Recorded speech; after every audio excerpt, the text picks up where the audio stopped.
বাংলাদেশের কথা মনে করিয়ে হুঁশিয়ারি দিলেন মহাগুরু অভিনেতা মিঠুন চক্রবর্তী। ইতিমধ্যেই অনেকের কাছে ফোন পৌঁছে গিয়েছে। মাইক্রো অবজারভার নিয়োগের কাজও শুরু করে দিয়েছে নির্বাচন কমিশন।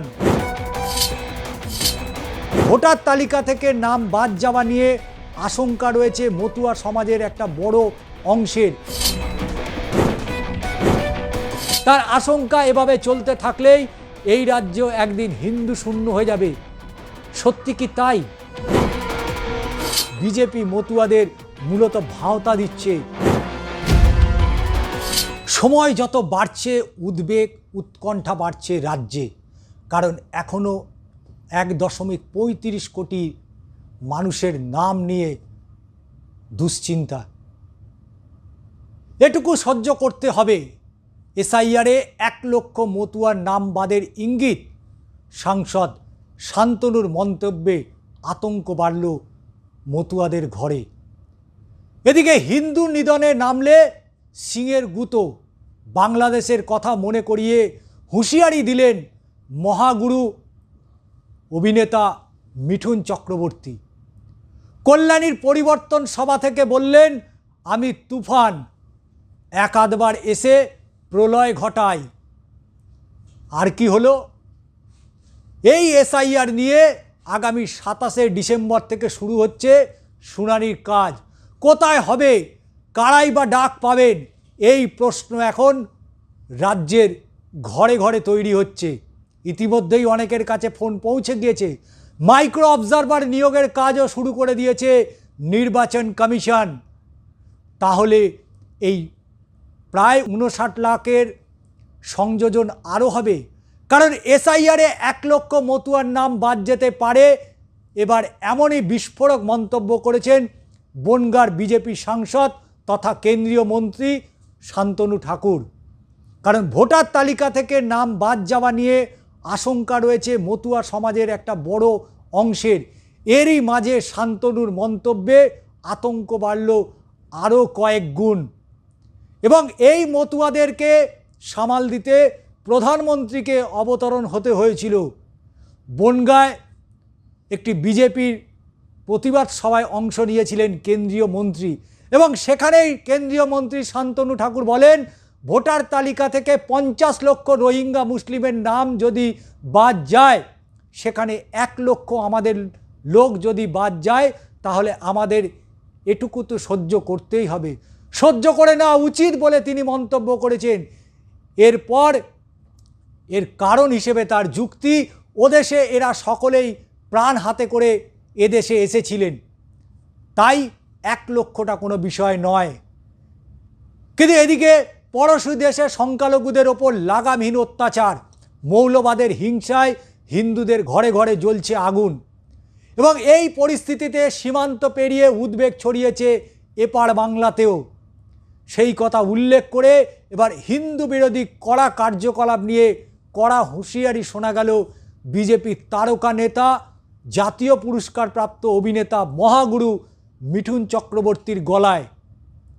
এবং কল্যাণীতে দলের পরিবর্তন সংকল্প জনসভায় যোগ দিয়ে তিনি জানিয়েছেন, যারা হিন্দু নিধনে নেমেছেন তাদের সিংয়ের গুঁতো তো দিতেই হবে। তিনি একথা বলেই থেমে থাকেননি, তিনি বলেছেন, আমি তুফান, এক আধবার এসে প্রলয় ঘটিয়ে যাই। এদিকে বিজেপি নদিয়া জেলার কল্যাণী ব্লকে মদনপুর আলাইপুর যে মনোরম শিক্ষা নিকেতনের মাঠ রয়েছে, সেই মাঠে পরিবর্তন সংকল্প জনসভার অনুষ্ঠিত হয়েছিল। এবং সেই জনসভায় হাজির ছিলেন সুপারস্টার মিঠুন চক্রবর্তী, কেন্দ্রীয় জাহাজ মন্ত্রী তথা বনগাঁ লোকসভার সাংসদ শান্তনু ঠাকুর। পাশাপাশি কল্যাণী বিধানসভার বিজেপি বিধায়ক অম্বিকা রায়, বনগাঁর সাংগঠনিক জেলা বিজেপির সভাপতি বিকাশ ঘোষ এবং বিজেপির অন্যান্য নেতৃত্ব। এবং এই মঞ্চ থেকেই বক্তব্য শুরুতেই বিজেপি নেতা তথা অভিনেতা মিঠুন চক্রবর্তী জানিয়েছেন, আমার মন ভালো নেই। বাংলাদেশ এবং পশ্চিমবঙ্গে হিন্দু সনাতনীদের ওপর লাগামহীন অত্যাচার, তার তীব্র প্রতিবাদ করেন। তার আশঙ্কা এভাবে চলতে থাকলেই এই রাজ্য একদিন হিন্দু শূন্য হয়ে যাবে। সত্যি কি তাই? কারণ যেভাবে মেরুকরণের রাজনীতি প্রক্রিয়া চলছে, শান্তনু ঠাকুর মতুয়া উদ্বাস্তুদের ভরসা জুগিয়েছেন। তিনি এও বলেছেন নাগরিকত্ব দেওয়ার জন্য সিএএ আইন করেছেন, সকলেই নাগরিকত্ব এবং ভোটাধিকার পাবেন। যদিও এই প্রসঙ্গে তৃণমূলের সাংগঠনিক জেলা সভাপতি বিশ্বজিৎ দাস জানিয়েছে, আমরা বহুদিন ধরে বলে আসছি বিজেপি মতুয়াদের মূলত ভাওতা দিচ্ছে এবং সেই আশঙ্কাই সত্যি হতে চলেছে।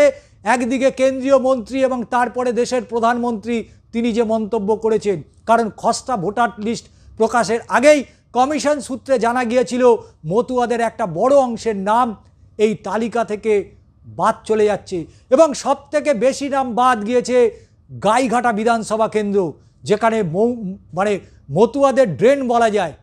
গত কয়েকদিন আগেই খসড়া ভোটার তালিকা প্রকাশ করেছিলেন নির্বাচন কমিশন। এবার শুরু হচ্ছে শুনানির কাজ। 27শে ডিসেম্বর থেকে রাজ্য শুরু হচ্ছে সেই কাজ এবং খসড়া ভোটার তালিকা প্রকাশের পরেই শুনানির জন্য নোটিশ পাঠানোর কাজ ইতিমধ্যেই কমিশনের পক্ষ থেকে তারা শুরু করে দিয়েছে। বুথের দায়িত্বে থাকা বুথ স্তরের আধিকারিক অর্থাৎ বিএলওরাই সেই কাজ করছেন। কমিশন সূত্রে আরও জানা গিয়েছে, প্রথম পর্যায়ে 2002 সালে ভোটার তালিকার সঙ্গে যাদের ম্যাপিং করা সম্ভব হয়নি তাদেরকেই শুনানির জন্য ডাকা হতে পারে। এমন ভোটার সংখ্যা প্রায় 32 লক্ষ, এমনটাই দাবি কমিশনের। ইতিমধ্যেই 10 লক্ষ নোটিশ ছাপানোর কাজ শেষ হয়ে গিয়েছে। তবে এ বিষয়ে নোটিশ ছাপানো শেষ হবে ঠিক আরও কতদিন লাগবে? 27শে ডিসেম্বর শুরু হলে সেই প্রক্রিয়া কতদিন চলবে? অন্যদিকে মাইক্রো অবজারভার নিয়োগের কাজ শুরু করে দিয়েছে নির্বাচন কমিশন।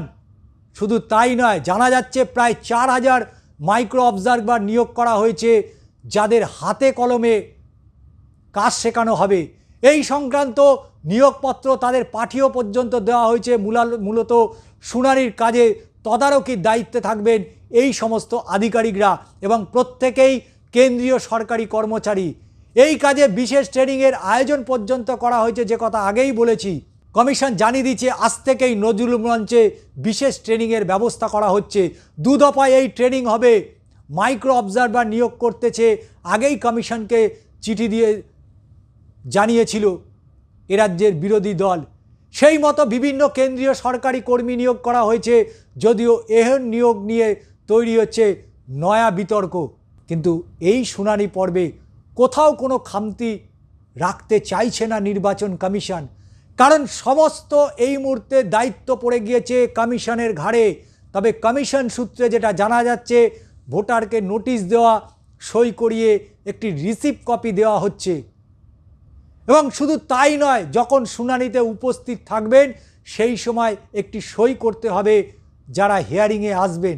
সই যাচাই করে দেখা হবে সংশ্লিষ্ট ব্যক্তি যিনি সই করেছেন তিনি সঠিক কিনা। কিন্তু কোথায় হবে শুনানির কাজ? ইতিমধ্যেই সেই ঠিকানা চূড়ান্ত করে ফেলেছে নির্বাচন কমিশন অর্থাৎ সিও দপ্তর। কমিশন সূত্রে আরও জানা গিয়েছে, ব্লক লেভেলে শুনানি হবে বিডিও অফিস কিংবা সরকারি ভবনে, এমনকি সরকারি স্কুল কলেজেও শুনানি হবে বলে জানা যাচ্ছে। পাশাপাশি পুরসভার বিল্ডিংও শুনানির কাজ হতে পারে, এমনটাই কিন্তু কমিশন সূত্রে জানা যাচ্ছে।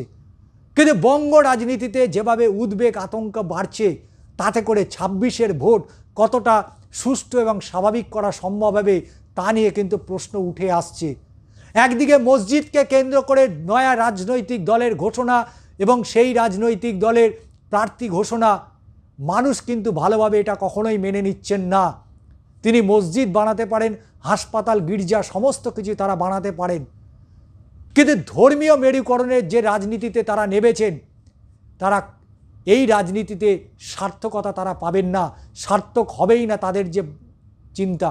এবং যেভাবে একের পর ইস্যুতে বাংলায় যেভাবে উদ্বেগ উৎকণ্ঠা বাড়ছে, তাতে আবারও একবার বলবো 26-এর বিধানসভা অবাধ এবং শান্তিপূর্ণ নির্বাচন করা অবশ্যই কমিশনের কাছে একটা বড় যে চ্যালেঞ্জ হয়ে দাঁড়াচ্ছে, তার প্রাথমিক ইঙ্গিত রাজ্যের বিভিন্ন ইস্যুর মধ্যে দিয়ে উঠে আসছে। আজ এই পর্যন্তই। আবারও পরবর্তী ভিডিওর জন্য অবশ্যই চোখ রাখুন দাদা দিদির রাজনীতিতে এবং অবশ্যই আপনাদের গুরুত্বপূর্ণ মতামত জানাতে ভুলবেন না।